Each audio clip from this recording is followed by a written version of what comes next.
Today, we're going to talk about how to become a reformed people pleaser. And the reason I want to talk about this is because I used to be a raging people pleaser, like a full blown raging people pleaser.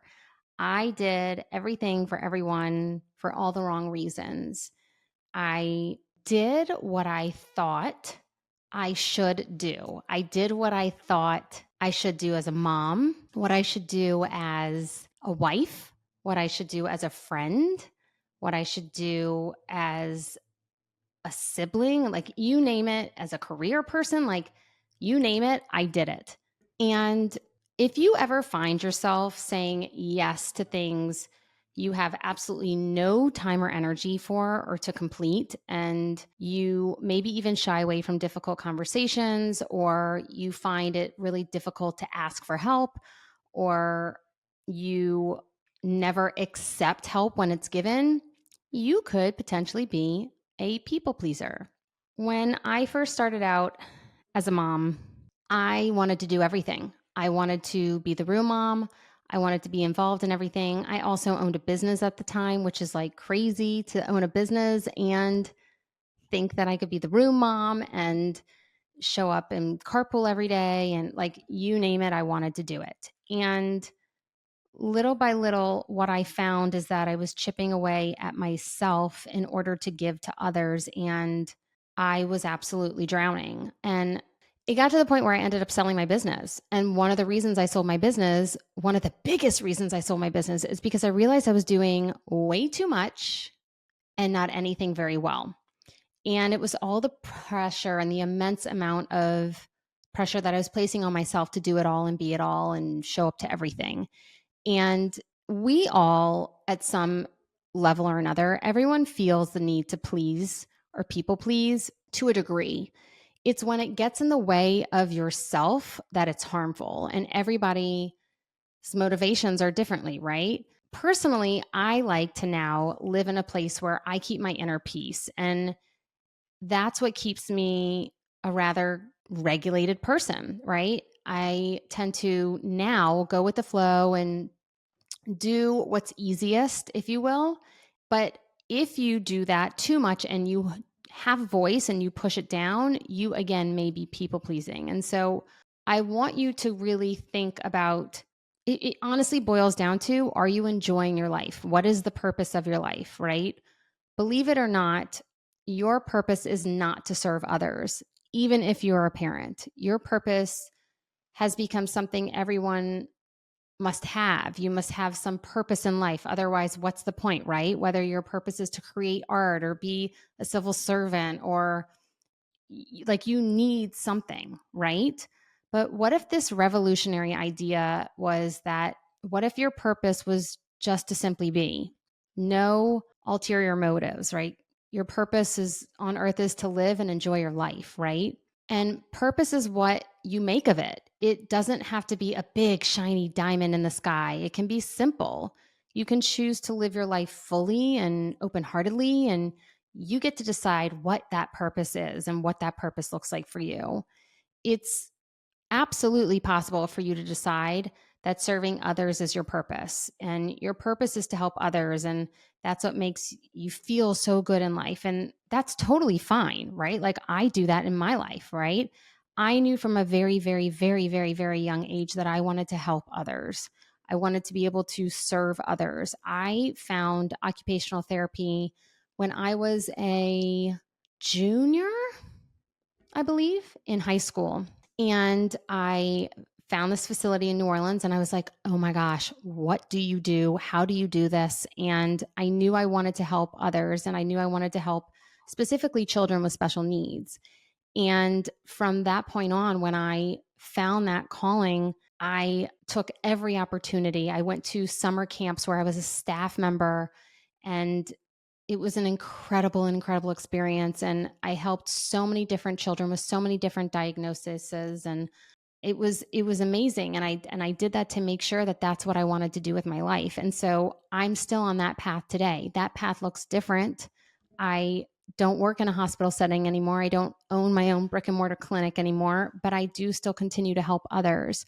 But I do it with boundaries and I do it in a way that feels best and right for me. I do it in a way that is not in a brick and mortar anymore, because that was giving too much of me. That was too much. And I realized that when I was stepping away from it, because I thought, and I built this story in my head of my purpose, of what should my life look like. And I was giving so much to Jonathan and so much to my two children who were both preemies, and giving so much to my business. And I was absolutely drowning, like completely drowning. And the craziest part is that I had built all this myself. I wanted these things. I created this life. And then when I got it, I recognized, oh my gosh, I don't necessarily feel that this is something that I'm enjoying, right? So you need to really listen in and think about, what is your purpose? What is your purpose in life? And that can start the conversation for how to reform your people pleasing, right? So I started looking at, am I enjoying being on the committee? Do I enjoy going to these meetings? No, I'd rather be at the gym and giving myself some time for me. Okay, check, we're done with the committees. Do I enjoy being room mom? You bet I absolutely loved being room mom. I loved being able to go to all the things and do all the things and be the person who always got to be the first one in the room rather than any volunteers, to be able to witness all those moments. I loved that. But did I have enough time and energy for that? I did not. I did not have enough time and energy for that. And so I said, okay, there are others who can do that. I can still show up. I can still volunteer. I can still be the mystery reader. I can still go have lunch with my kids at school. I can do all these things, but I may not necessarily need to be the room mom in order to tell myself that I'm doing this well or that I'm a good parent. And so I took that off the list. So now I'm going to walk you through the process of how to begin putting yourself first. So, number one that I like to talk about is that you can't actually please everyone. And I'm sure you're like, duh, obviously, like I hear you, right? But for me, this was the genuine revelation and something I've had to remind myself over and over and over again. And when you're a people pleaser, you do somehow end up believing it is totally possible to please everyone. And if you just try hard enough. Now, I spoke recently about my relationship with Jonathan and how I finally started putting myself first and taking care of myself through that journey. And this was one of the biggest things that I had to really revel in and really listen to that voice of, and really do that pattern shifting in my brain of that I can't actually please everyone. And I think that we all get so fearful that either A, someone won't like us, or B, someone will think we're bad or that we're not doing it the right way. And I talked a lot about that in that last podcast of people were telling me, even after Jonathan passed, that I did do things wrong. And I had to be able to say, I can't please everyone. I have to trust myself and know that I've either A, done enough, or you can literally wave the white flag and say, okay, if I can't please everyone and I'm drowning and I'm trying to please everyone, and I know at the end of the day, it'll never actually be what I think it will be, why don't I just wave the white flag and finally start taking care of myself first? Because this is so hard to take care of everyone else around me, and I'm collateral damage through that, that maybe if I start taking care of myself, it will also allow the others around me to trust them enough to know that they can take care of themselves as well. Now, I understand that we have to support our children, and sometimes they can't take care of themselves, but it is the work as a parent to continue supporting them into becoming independent humans. Now, the next step, number two, that I like to talk about with reform people pleasing is it is so tiring and confusing to be a chameleon. Ever since I can remember, I had this special skill for controlling or contorting or whatever you want to call it, right? Myself into whatever type of person I thought people really needed me to be. And I would adapt myself to make things feel easier or more comfortable for others. I would continue asking the questions so there was no awkward silence. I would do it to keep the peace, or I would make sure nobody got hurt. And being a chameleon has taken its toll. Like, it literally takes its toll. And A lifetime of wishy-washiness leaves you disconnected from what you truly think and feel for yourself. Because when I finally did this work of releasing the people pleasing, it took me some soul searching and time to finally figure out like who I was and what my opinions were and what I did want out of this life and my purpose and my goals, as I was speaking on earlier. A lot of time and effort has gone into reconnecting with the real me, the one behind the many masks that I used to wear. And it takes courage because I can only assume that one of the reasons I became a people pleaser in the first place was because I was scared about how people would respond to the true me without all the politeness and smiles, right? And I often hear from people. I actually heard from someone yesterday who I got together with for the first time. And she was like, "Thanks so much for getting deep so fast." And I was like, "Oh, yeah." And I've heard that a lot in the last few years of my life. And I believe it's because once you release that chameleon side of you and you strip that portion away and you are brutally, brutally honest with yourself, there's nothing left but deep and real and honest. And if I want to get to know you, like I want to get to know you. Like I want to know what's going on in your world. I don't just want to know like how's the weather? Like like what dog food does your dog eat? Like I could give two shits. But sometimes we will sit there at a luncheon or a something and we will ask those crazy questions because we are so uncomfortable with silence. Now, the third thing I like to talk about is I people please less when I'm around my people. Okay. And you can put like quotes around my people. With certain people in certain situations, I seem to shed this part of myself. And it feels so freeing to the point where I only now surround myself with people who are my people. And that may be a small group of people. And that's okay because it is exhausting to be that chameleon. It is so fulfilling to be able to be around others who not only accept me for me, they aren't judgy of me. I can be my full blown self around these humans. And what I find is that I draw myself towards other individuals who are just themselves and individuals who encourage me just to be me. Those are my people. And through the process of releasing the people pleasing, I did have to shed.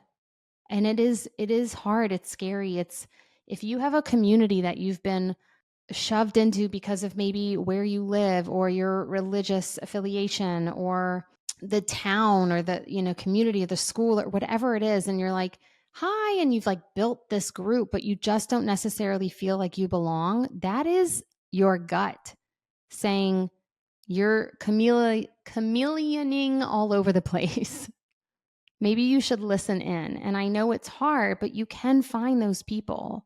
Now, the next one I want to talk about is when I am not sure which way to turn, I use my values as a compass, right? And this number 4 of using my compass, like what does that look like? Often when I find myself in a people pleasing moment, and I lose touch with my values and instead start following along with what matters to others at the cost of what matters to me, right? This is a trade off of being a people pleaser. And you can keep everyone on one side by not rocking the boat, right? But sometimes you end up feeling like you stand for nothing and even feel a little bit blah because it wasn't really what you wanted, right? And when I find myself wavering in the midst of people pleasing moment, I find it really helpful to ask myself, what feels right for me? How do I feel right now, right? Irrespective of the voices around me. I don't always act on what feels right for me for various reasons, but just asking myself this helps strengthen this muscle in your brain and this muscle of being more authentic and real and owning your voice. One example of this that I can give you is when I was deciding to sell my brick and mortar. I had so many who loved me, giving me so many inputs of Brooke, you've built this career. You've been at this business for 6, 7 years. Like, you have built it into a 3,000 square foot facility. Like, you are one of the top clinics in New Orleans. Like, how could you just walk away and leave that? Like, your career matters too, not just Jonathan's. And I had to really listen into my values and trust in myself. It was a big moment of trust for myself. And that leads me into the next thought, number 5, of being honest with yourself is kind. One of my big fears about turning down the volume on my people pleasing ways used to be that people would think I was unkind or rude or dominating or controlling or, God forbid, bitchy, right? And I'm still convincing myself on this one every now and then. But I'm realizing more and more, and I continue to throughout the years, that being more honest about what I believe or what I need or what I want to do is not the same as being nasty or selfish. And this is a real big one for most individuals. They feel that having a voice, they feel that saying no, they feel that just honestly being honest is selfish. I'll give you an example. Hey, I'd love to know if you could come over to play with the kids after school today.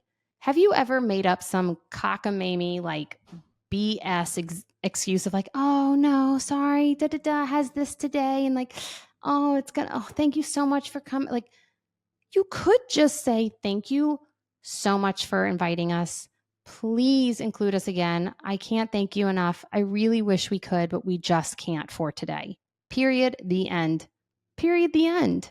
There doesn't need to be some grand like explanation of the like, it doesn't, right?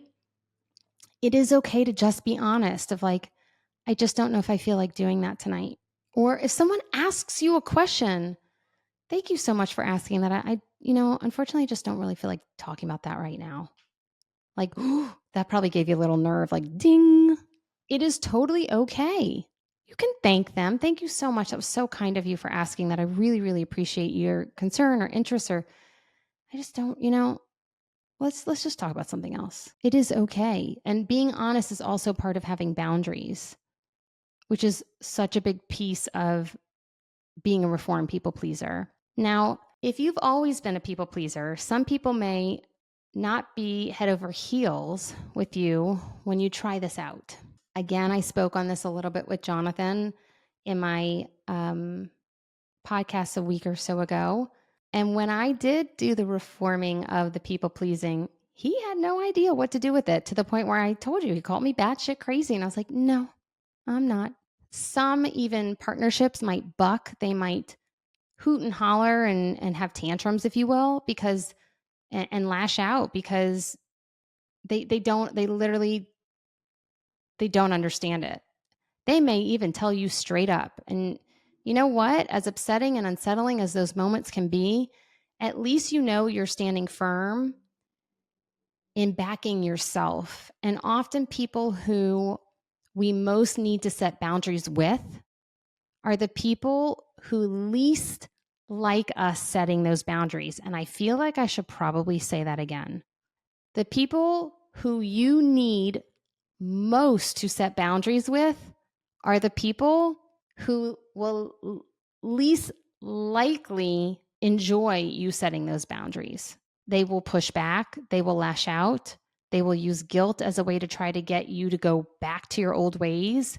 And it can feel really crappy and unnerving when you try out new ways of being in older relationships. But it also allows you to question that and then step back forward with, no, wait, nope, this is right for me. Because it's worth the effort of knowing that you're not sacrificing your own needs for other people's. And within a partnership, within a dynamic, everyone's needs matter, but we can't sacrifice our own needs over and over and over and over and over again for another and then expect to have a beautiful, healthy, loving, connected relationship. And so it is okay if things get a little wild, a little unnerving for a little. Now, one thing to note, if you become a reformed people pleaser, you will become more visible.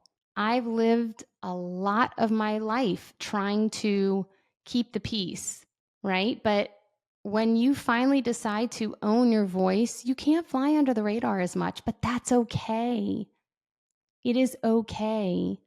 I often find that being one on one or in a smaller group, I tend to enjoy more because then I can really connect with other humans rather than it being surface level. But I think it's still easier for me to continue showing up as me when it is that smaller group, when it is that sense of safety for me that I can continue being visible and showing up for myself, which is so crazy, right? Because I do have a large audience.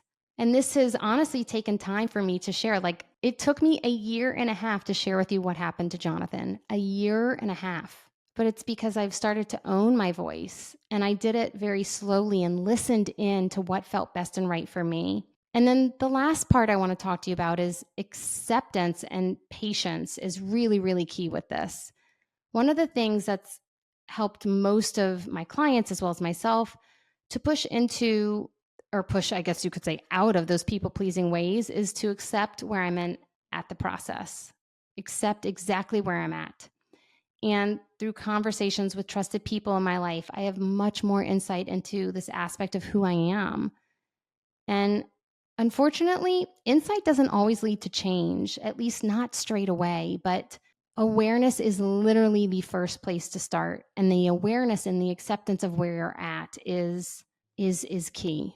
Now, your heart will always want to do what is right and beautiful, and there will always be people who want you to be someone else. Those people may not be your people, but listening into yourself, right?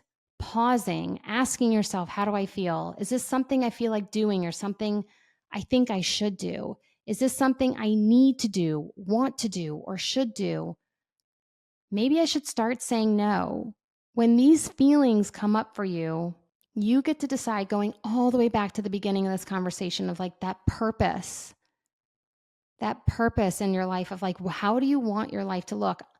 I have to tell you, my life looks completely different than it did, not just because of what I've been through, but my life looks completely different than it used to look. But it's because of the layers that I have shed.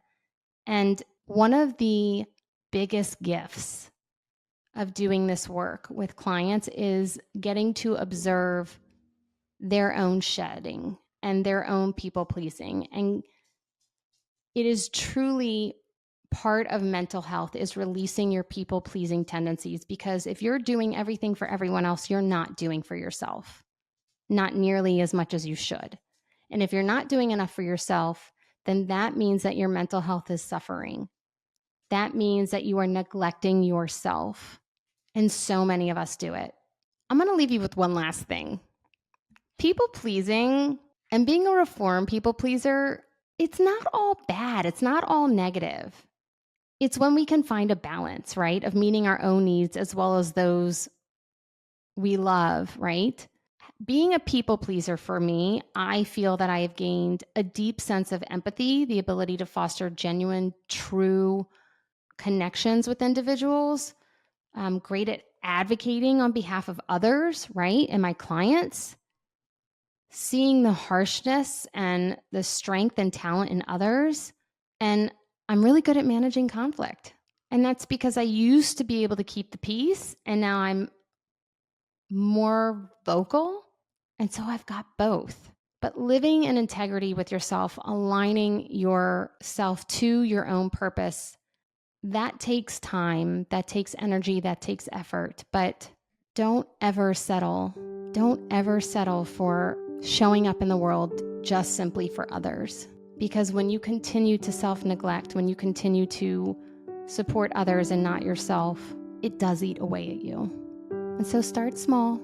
Take these steps that I've given you and remind yourself that you're worthy, even if it ruffles feathers. You're so worthy. And until next time, XOXO, Dr. B.